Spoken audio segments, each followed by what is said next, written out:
All right.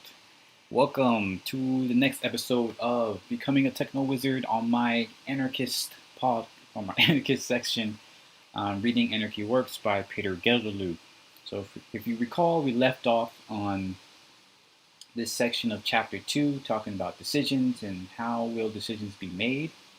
And it was getting into the MST, or the landless workers movement in Brazil, who are creating this basically anarchic organization, or at least stateless organization, with 1.5 million people. That's huge. So we're going to continue right where we left off. We have a lot to cover still, so yeah, let's jump into it. Let's just jump into it. All right. Within the logic of democracy, 1.5 million people is considered simply too large a group for everyone to be allowed to participate directly in decision making. The majority should entrust that power to politicians. But the MST holds an ideal in which all possible decision making remains on the local level. In practice, however, they often do not meet this ideal. As a massive organization that does not seek to abolish capitalism or overthrow the state, but rather to pressure it, the MST has been brought into the game of politics, in which all principles are for sale. So it's interesting because I recently have been watching this great channel called What is Politics? And they have like this um, podcast slash series where they talk about all the words that we use in political discourse or in just society in general, and how a lot of that is, I should have put that in YouTube, how a lot of that is kind of incorrect, or how we currently use it, how we misuse it, is incorrect.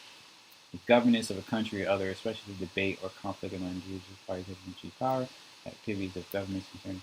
But yeah, some of this is kind of messed up here, or like this last part is not always true. Like politics in general, sure, it could be relating to power, but what I've been learning is that politics in general is simply, like I said, the governance of the country or the area. Basically, any body of people who are trying to figure out how to make decisions, engage in politics. So, unfortunately, in America and many places of the kind of westernized world, we have used this term of politics to say anything kind of connotative, like deconnotative of the process of decision making and governance, and that's something I kind of believed in and thought as well. But it seems that's not necessarily the case. And in fact, by saying oh, that's politics, therefore it's kind of just blah blah blah, we're kind of, that is kind of a tactic of people in power, because if people think that politics is just what politicians do, then people won't really know how to engage in decision making and know how to use these sorts of communication and things like that um, to do that. But yeah, let me just show you all this channel, because this is really great. It's absolutely fantastic. It describes a lot of things like the left and the right, anarchism, communism, and capitalism, and all this other stuff. So yeah, look this up. It's extremely informative, and it's been really, really awesome to see. But anyways, let's continue. Furthermore, a huge portion of their members come from extremely poor and oppressed communities that for generations have been controlled by a combination of religion, patriotism, crime, drug addiction, and patriarchy.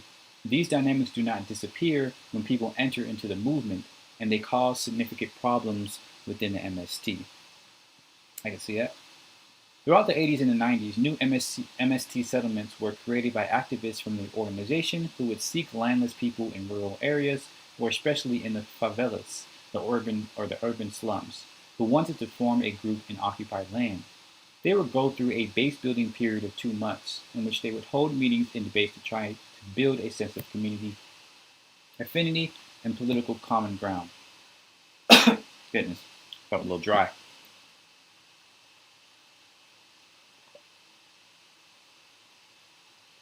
I didn't re-up on water, so this is going to be rough. I might have to run for that water a little later. Then they would occupy a piece of unused land owned by a major landlord, choose representatives to federate with the larger organization, and begin farming. Activists working with the MST local would pass through periodically to see if the settlement needed help acquiring tools and materials, resolving internal disputes, or protecting themselves from police, paramilitaries, or major landlords, all of whom frequently conspired to threaten and assassinate MST members. In part due to the autonomy of each settlement, they had met with a variety of outcomes. Leftists from other countries typically romanticized the MST, while the Brazilian capitalist media portrayed them all as violent thugs who steal land and then sell it. In fact, the capitalist media portrayal is accurate in some cases, though by no means in a majority of cases. It is not unheard of for people in a new settlement to divide up the land and later fight over the allotments. Some might sell their allotment to a local landlord or open a liquor store on their allotment and fuel alcoholism, or encroach on their neighbor's allotment, and such boundary disputes are sometimes resolved with violence. The majority of settlements divide into completely individualized, separate homesteads rather than working the land collectively or communally. Another common weakness reflects the society from which these landless workers come. Many of the settlements are dominated by a Christian, patriotic, and patriarchal culture. Yeah, that's one thing I've also been learning is that it seems that a lot of our problems, right, comes from first the creation of patriarchy, the gender inequality, and second, um, Christianity. Because if you recall, a lot of the holy wars and all other stuff, and a lot of colonialization was pretty much justified through Christianity because they viewed anybody that wasn't, followers of Christ as savages or demons or whatever, or in need of being of being changed, being brought to Christ. So it was very unfortunate. And patriarchy is kind of stems from the pride and the royalty and things like that. Nationalism is fairly recent as in kind of ideology, but it basically stems from that kind of geographic slash kind of feudal, pride, whether oftentimes which is enforced. But yeah, it's no wonder that many of these places kind of go back to problematic relationships because egalitarianism needs to be created through various social behaviors, just like hierarchy needs to be created. And unfortunately, a lot of our society makes hierarchy the default, and encourages all that, this type of hierarchic hegemonic behavior through various types of domination tactics.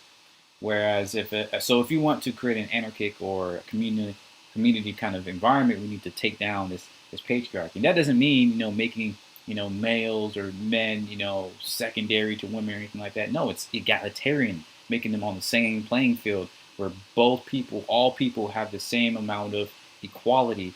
Equality means decision making power, right? This is why I pointed that out about politics, because politics is just how you make decisions.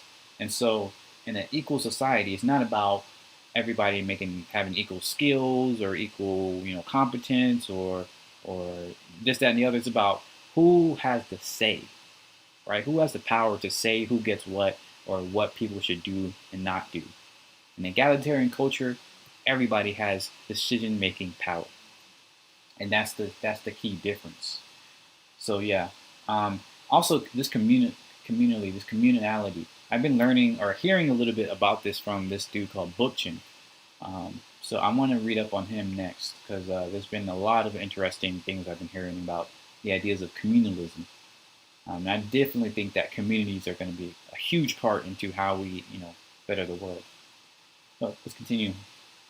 Though its weakness need to be, those weaknesses need to be addressed, the MST has achieved a long list of victories. The movement has won land and self-sufficiency for a large number of extremely poor people. Many of the settlements they create enjoy a much higher standard of living than the slums they left behind, and are bound by a sense of solidarity and community. By any measure, their accomplishment is a triumph for direct action. By disregarding legality or petitioning the powerful for change, over 1 million people have won themselves land and control over their lives by going out and doing it themselves. Brazilian society has not collapsed due to this wave of anarchy. On the contrary, it has become healthier, although many problems remain. In the society at large and in the settlements, it largely comes down to circumstance rather than whether a particular settlement is empowering and liberated or competitive and oppressive. Yeah, interesting. I would love to check this out and see for myself what these are like. Report back on the ground and stuff like that. See what people there think.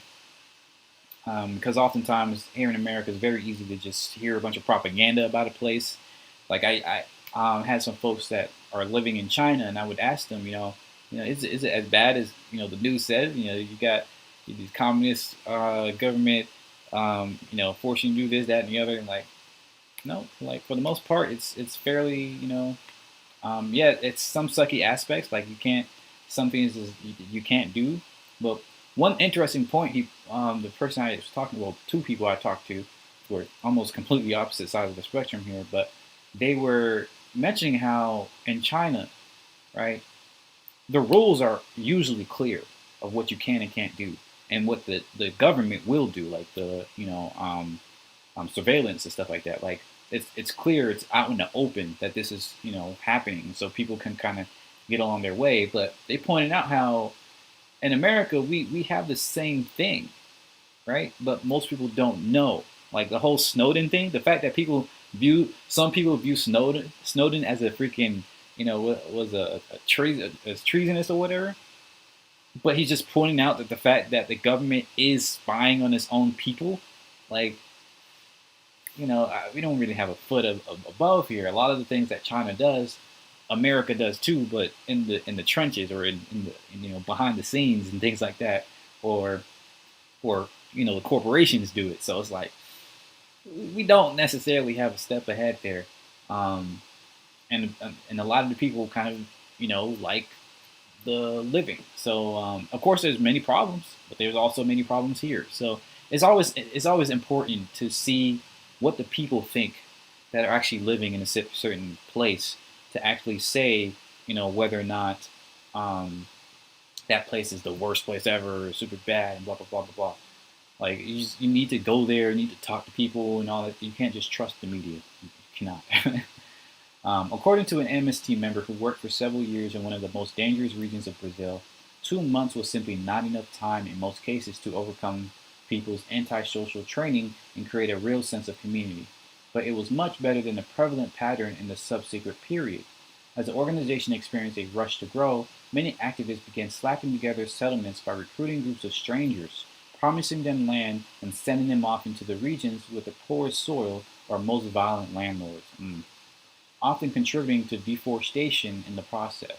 Naturally, this emphasis on quantitative results amplified the worst characteristics of the organization and in many ways weakened it, even as its political power increased.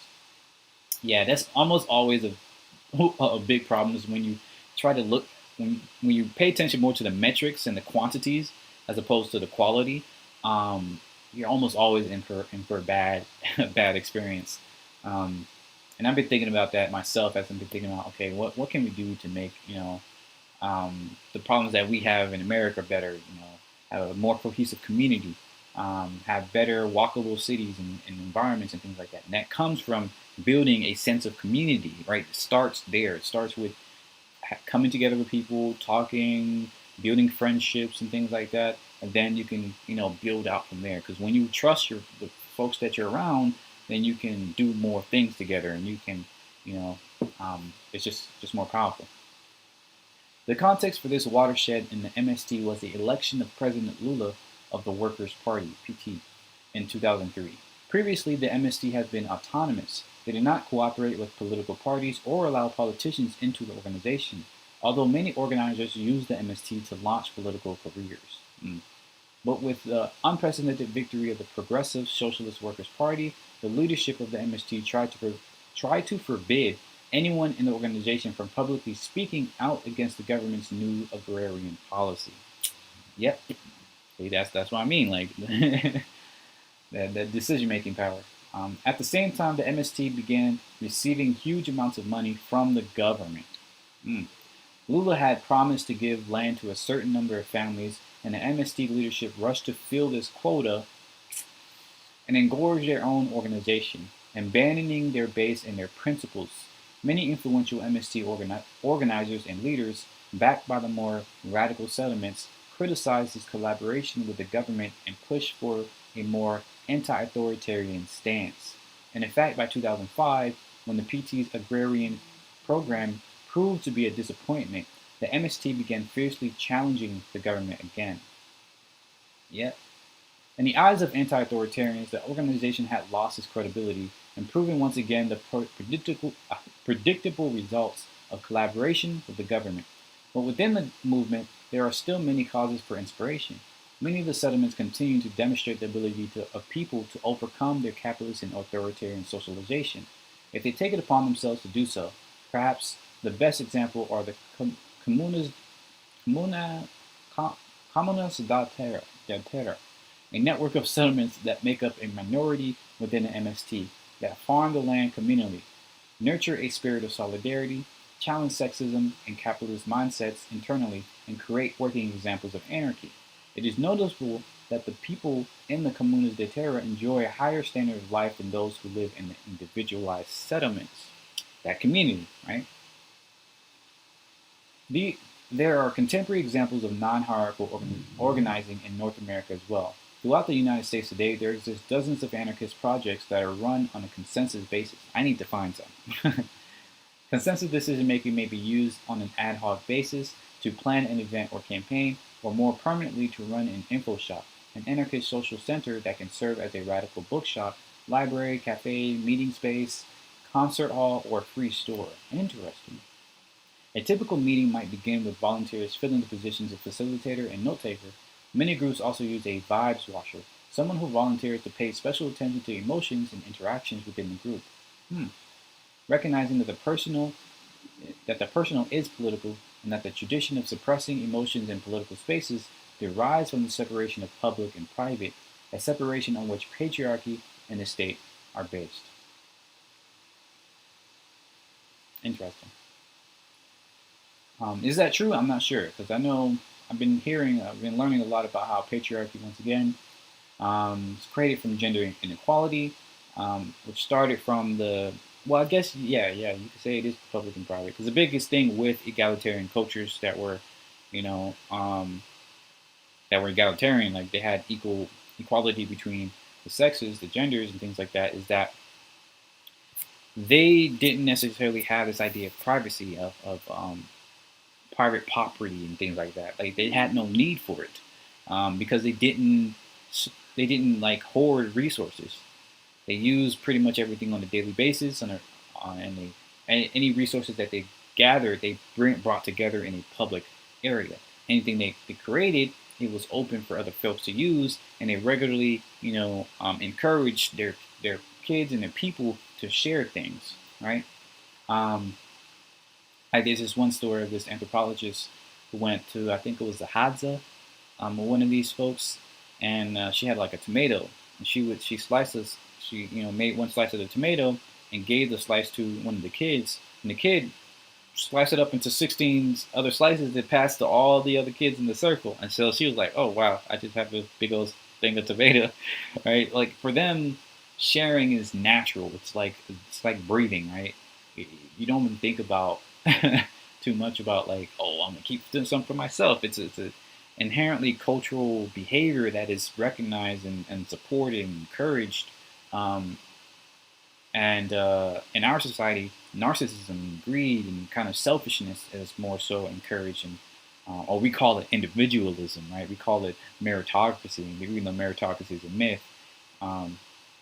But this is why, like, the basis of patriarchy is, or rather, the basis of a lot of capitalism and hierarchies is with patriarchy, because of that distance there.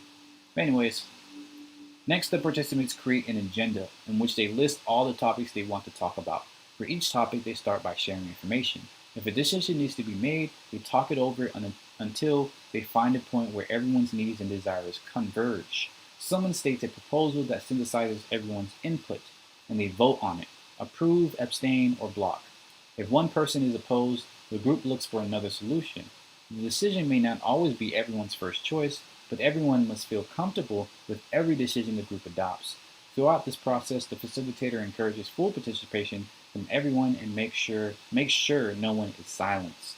Yeah, that's a very powerful aspect of consensus. And sure, people might say, "Oh, you can't use this for everything," or it takes too much time. But how that would be way preferable to what we have today in that quote unquote democracy, where most things like compromises where we have this idea of a compromise where nobody wins.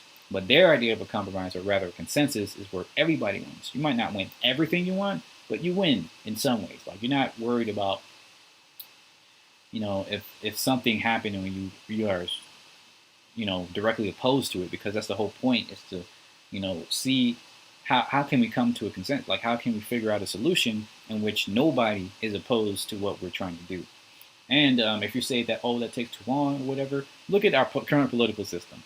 The fact that we have filibusters and all this other bullcrap where Congress can, sit on one idea for months, even years before they make even the simplest of decisions. Like, I think this is the better choice here. Let's continue. Sometimes the group is unable to solve a particular problem, but the option of not coming to any decision demonstrates that within consensus, the health of the group is more important than efficiency. Yeah, that's another problem, right? We're too often we use efficiency as a justification of why we should, have some sort of domination or hierarchical nature.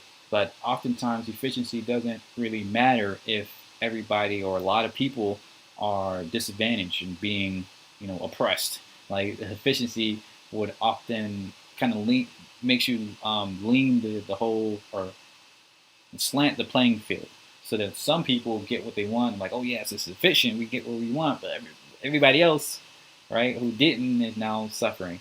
And so like it doesn't really matter how efficient you are if you're still moving in the wrong direction. Such groups form on the principle of voluntary association. Anyone is free to leave if she wishes, in contrast to authoritarian structures that may deny people the right to leave or exempt themselves from an arrangement they do not agree to. You see it all the time. Say, oh yeah, you can just leave, but can you? It's extremely difficult to leave as an American or many of these places to make it way really difficult. So to say, oh, you just leave is like not really. It's kind of an illusion. According to this principle, it is better to respect the differing views of the members of a group than to enforce a decision that leaves some people excluded or silenced. This might seem impractical to those who have not participated in such a process, but consensus has served many info shops and similar projects in the US for years. Using consensus, those groups have made the decisions necessary to organize spaces and events.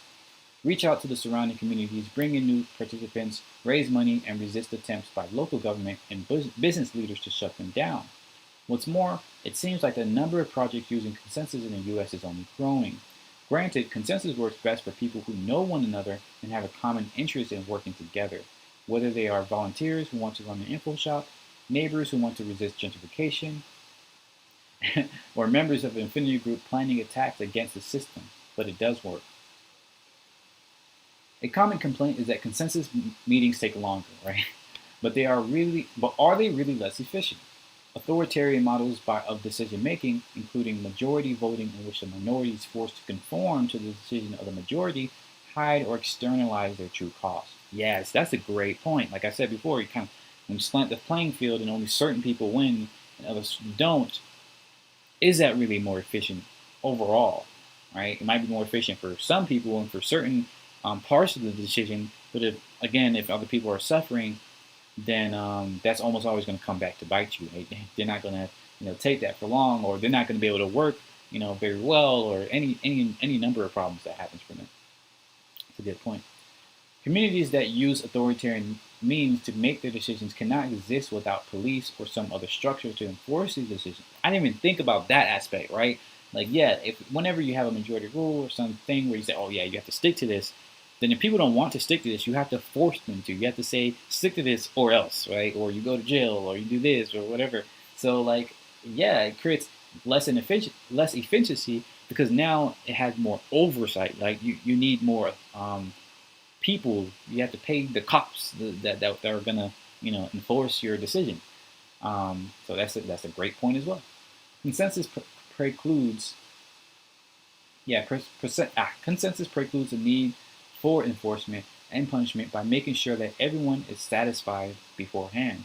When we take into account all the work hours a community loses maintaining a police force, which is a huge drain on resources, the hours spent in consensus meetings seems like a good usage of time after all. Yeah.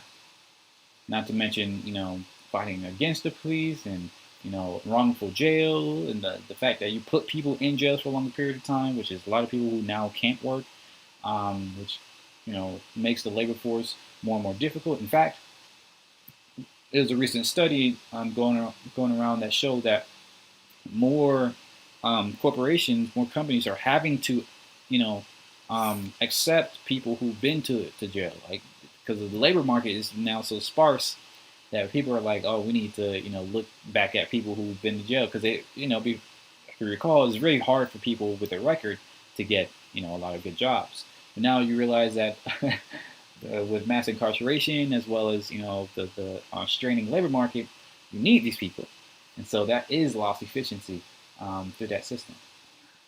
The rebellion in the southern Mexican state of Oaxaca, I'm not sure if that's correct, offer another example of popular decision making.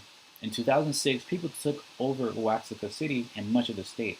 The population of Oaxaca is over half indigenous, and the struggles there against colonialism and capitalism go back 500 years. In June 2006, 70,000 striking teachers gathered in Oaxaca de Juarez, the capital, to press their demands for a living wage and better facilities for the students. On June 14th, the police attacked the teachers' encampment, but the teachers fought back, forcing the police out of the center of the city. Awesome. Taking over government buildings and evicting politicians and setting up barricades to keep them out. Oaxaca City was self-organized and autonomous for 5 months until federal troops were sent in. Wow, goodness, and that's the problem. That force, man. After they forced the police out of the capital city, the striking teachers were joined by students and other workers, and together they formed the Asamblea Popular des Pueblos de Oaxaca, Popular Assembly of the Peoples of Oaxaca. The APO became a coordinating body for the social movements of Oaxaca, effectively organizing social life and popular resistance for several months in the vacuum created by the collapse of state control.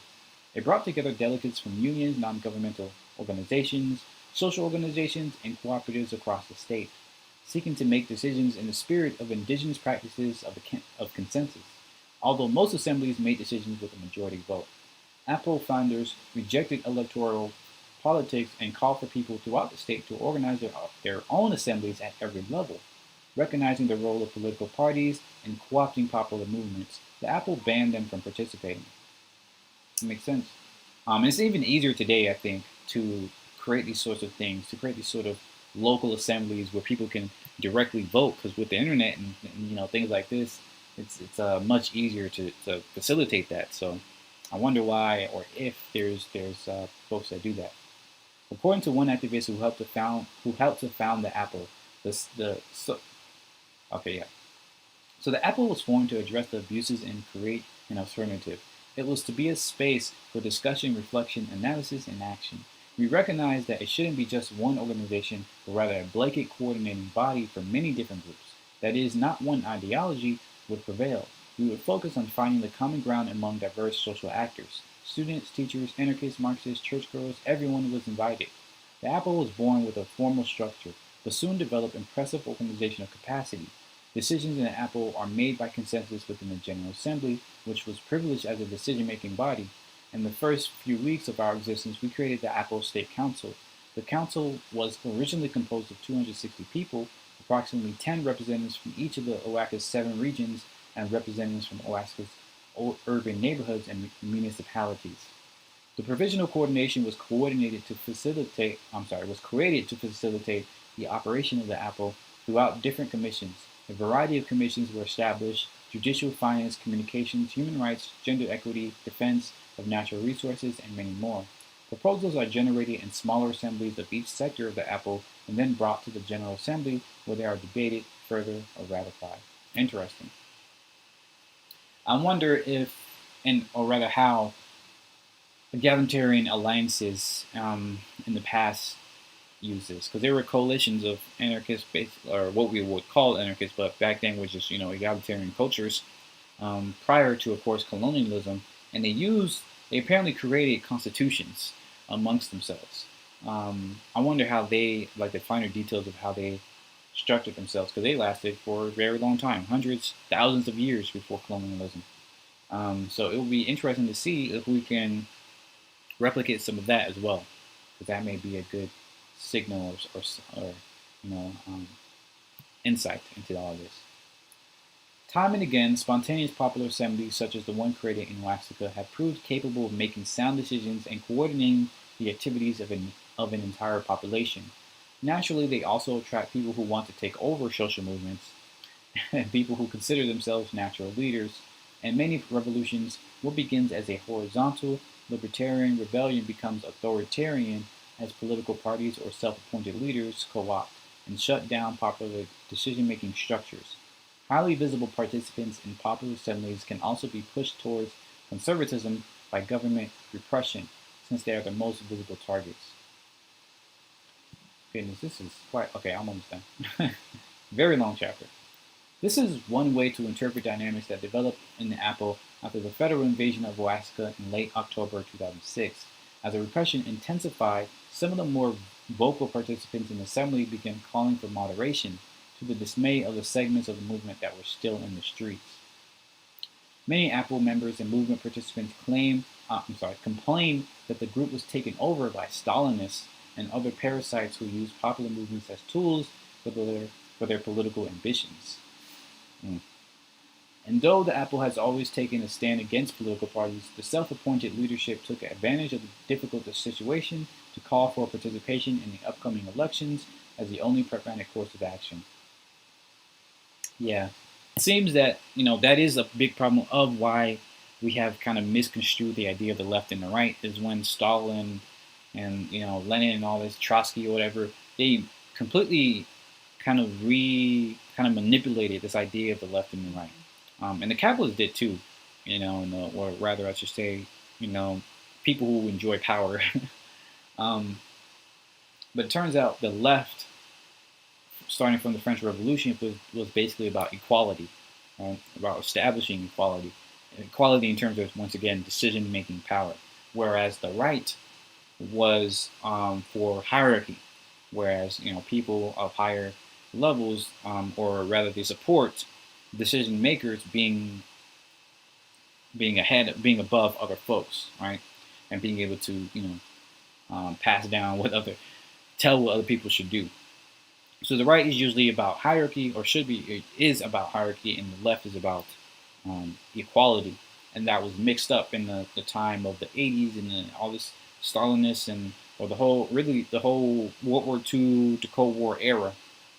Because on one side you had capitalists who realized that if there was this clear left-right ideology, then people leftists, people who think about equality, would see everything as a hierarchical power, and they would see these hierarchical areas and pretty much hierarchical behaviors, mechanisms, in pretty much everything, right? Like, oh wow, the economy, this is why that's that, hierarchical, or the government, this, that. So it behooved them, to kind of, what's that word, to use FUD, fear,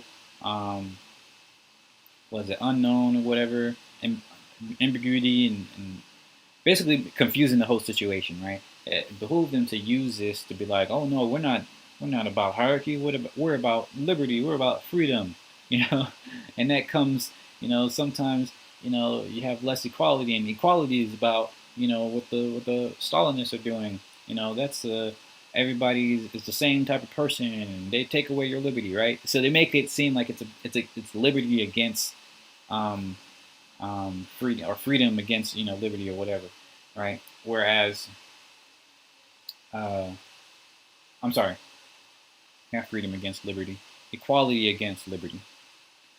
Whereas the Stalinists, they were on the other side of this. They were like, oh, we're the champions of equality, and so we're going to um, defend your equality, right? So therefore, we need the power. So it's not about hierarchy versus equality. It's about capitalism or individualism, um, or greed versus equality and things like that. Therefore, give us your your power.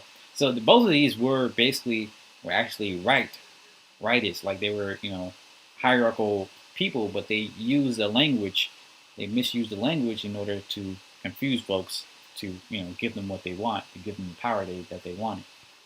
So it's very interesting event there. And I'll link this video where I got many of this information in the comments. I mean, in the description as well. But anyways, let's continue. Many people felt betrayed. Support for collaboration was far from universal within Apple. It was controversial even within the Apple Council, the provisional decision-making group that was emerging as a leadership body. Some people within the Apple created other formations to disseminate anarchist, indigenous, or other anti-authoritarian perspectives, and many just went on with their work and ignored the calls to flock to the voting booths. In the end, the anti-authoritarian ethic that that constituted the backbone of the movement and the basis of its former structures proved stronger. The vast majority of Oaxacans boycotted the elections, and the PRI, the conservative party that already held power, dominated among the few people who came out to cast ballots. The attempt to transform the powerful, liberatory social movements of Oaxaca into a bid for political power was an absolute failure. A smaller Oaxacan city, Zachila, population 25,000, can provide a closer look at horizontal decision making. For years, groups have been working together against local forms of exploitation. Among other efforts, they had managed to defeat the plan to construct a Coca-Cola plant, which would have consumed much of the available drinking water.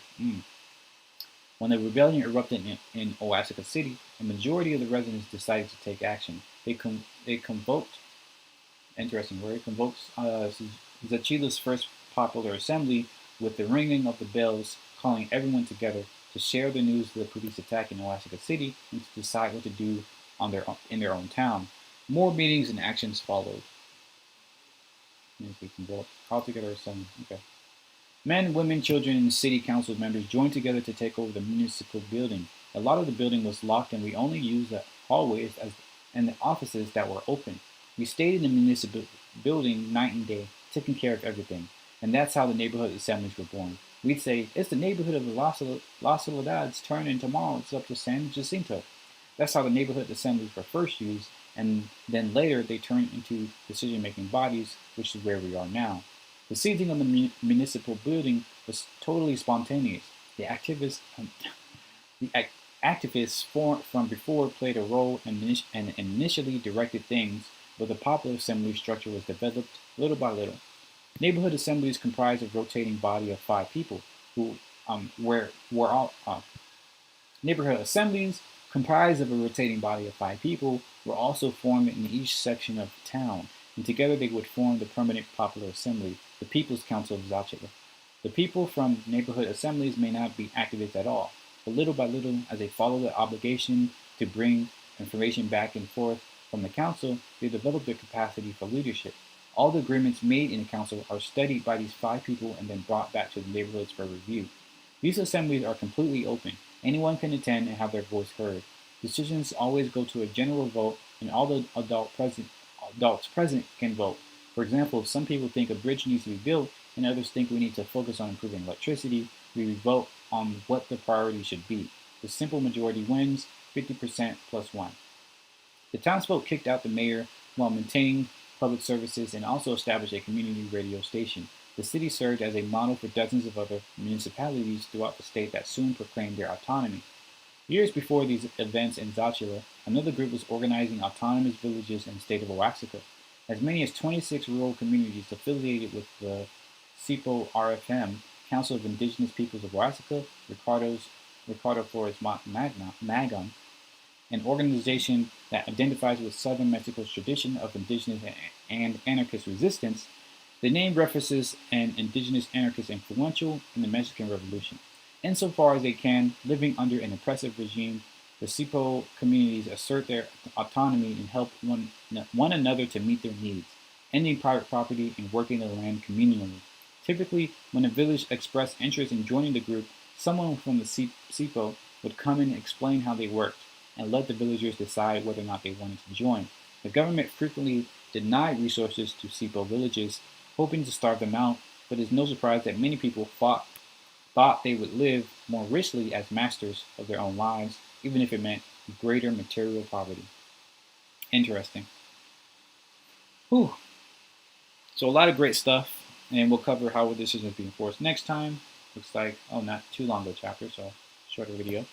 But yeah, this was a very interesting and enlightening. I'm super curious as to whether or not we even need like these large scale 20,000 people or million people kind of organizations. I wonder if it'll be more effective. Goodness. More effective to build smaller communities of a couple dozen to a couple hundred people, and they basically try to use their little area to do most things. If they want other resources, they can trade with other people, other groups, and things like that. And you can have like some sort of agreement where if any one group tries to become like bigger and tries to subsume others, then the other ones will band against them, and stuff like that. Very much like how an immune system might work. I wonder if something like that will work, or there's occasions or historical evidence of that sort of organization. Um, but as of now, I think it will be super important to develop some sort of community tools, like better community tools for people to connect with people locally, um, in their area, so you can see in your geographic area who is open to thinking like you think, and creating that sense of community and stuff like that, and then you can kind of build up from there. Of course, you would have to think about safety and making sure it's not a magnet for the feds and stuff like that. So we'll have to figure that out. But I think that something like that would be very interesting to see. Because either way, even if you think this is anarchy is not the way, you're wrong. But even if you do, you have to kind of admit that the way we're doing it now is just not really effective. It's not helpful. It's very corrupted. Like we all know, there's so much money in the political system. There's so much corruption and bullcrap and FUD, or confusion and stuff like that. And I think we all appreciate local communities, especially ones that are open, in which we can freely leave if they are not welcoming, things like that. So as always, thanks for listening and watching. Nobody showed up for chat today. C'est la vie. It's always just fun reading this out loud, because it just allows me to think about it, more, as opposed to when I read this, quietly to myself. And of course, if other folks, are reading this sort of thing, or want to see what other people think as they read this thing, they can refer to this and see my own opinions. So if you are reading this, or if you have read this, feel free to leave in the comments, whether you're reading this now within the next few weeks or months or years, down the line. Feel free to leave a comment. I would always love to know what other folks are thinking and learning from stuff like this. So that's it for me.